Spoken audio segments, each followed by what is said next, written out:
দেখো কুসুমিতা, প্রথমে তোমাকে দেখায় এই যে মহারাষ্ট্র নিবাস হল, দেখছো যে চূড়ান্ত প্রস্তুতি চলছে এবং ছোট্ট জায়গা, বোঝাই যাচ্ছে যে একেবারে একজন নির্বাচিত সীমিত কয়েকজনকে এখানে ডাকা হয়েছে।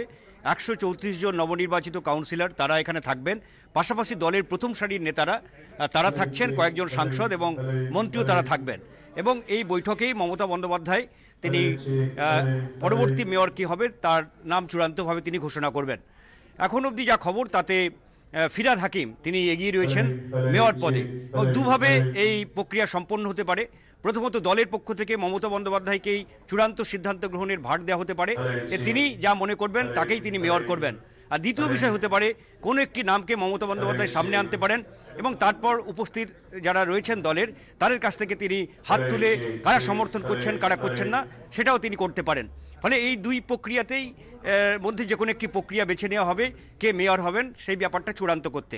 এবং আজকের যে বৈঠক সেই বৈঠক থেকে ডেপুটি মেয়র কে হবেন সে ব্যাপারেও চূড়ান্ত সিদ্ধান্ত গ্রহণ করা হবে।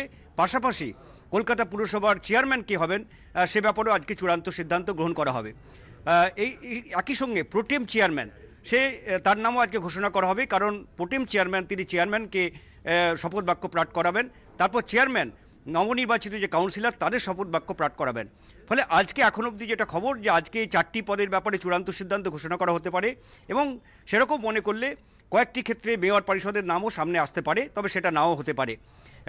তবে মেয়র পরিষদের ক্ষেত্রে পুরনো এবং নতুনের মিশেল, তারুণ্য এবং যাদের অভিজ্ঞতা রয়েছে তার মিশেল মমতা বন্দ্যোপাধ্যায় মেয়র পরিষদ গঠনের ক্ষেত্রে আনবেন। এবং সেই সঙ্গে মহিলাদের একটা উল্লেখযোগ্য উপস্থিতি থাকবে মেয়র পরিষদের ক্ষেত্রে, নতুন মুখ অনেকগুলো থাকবে। বিগত যে কয়েকটা ক্ষেত্রে আমরা দেখেছি নির্বাচনের সময় প্রার্থী বাছাইয়ের ক্ষেত্রে মমতা বন্দ্যোপাধ্যায় নবীন এবং প্রবীণের মিশেল এনেছেন, মহিলাদের গুরুত্ব দিয়েছেন এবং পুরো বোর্ডের সবার যাতে একটা উপস্থিতি থাকে, ভারসাম্য থাকে, বিভিন্ন সম্প্রদায়, বিভিন্ন তরুণ নবীন, সেই ব্যাপারেও তিনি একটা ভারসাম্য রাখবেন। তবে কে মেয়র হচ্ছেন এটা নিয়ে জোর জল্পনা চলছে। এখন অবধি যে খবর ফিরহাদ হাকিম তিনি এগিয়ে রয়েছেন মেয়র পদে, ডেপুটি মেয়র করা হতে পারে অতীন ঘোষকে এবং চেয়ারম্যান করা হতে পারে মালা রায়কে। ফলে এই যে কলকাতা পুর বোর্ডের যে বোর্ড গঠন, পুরনো যে বোর্ড রয়েছে সেক্ষেত্রে পদাধিকারী যারা গুরুত্বপূর্ণ রয়েছেন খুব একটা পরিবর্তন হবে না, তবে মেয়র পরিষদের ক্ষেত্রে অনেকগুলো পরিবর্তন হতে পারে। তবে চূড়ান্ত সিদ্ধান্ত মমতা বন্দ্যোপাধ্যায় নেবেন এবং আজকের এই বৈঠক থেকেই সেটা গ্রহণ করা হবে। ধন্যবাদ আশাবুল। সত্য অন্তহীন, সত্যের খোঁজও তাই, সত্য সন্ধানে তাই আমরা অক্লান্ত অকুতভয়। এবিপি আনন্দ নতুন ভাবনার প্রতীক, যা মনে মুক্ত, তথ্যে যুক্ত এবং যাবতীয় সীমানার বাঁধন থেকে মুক্ত।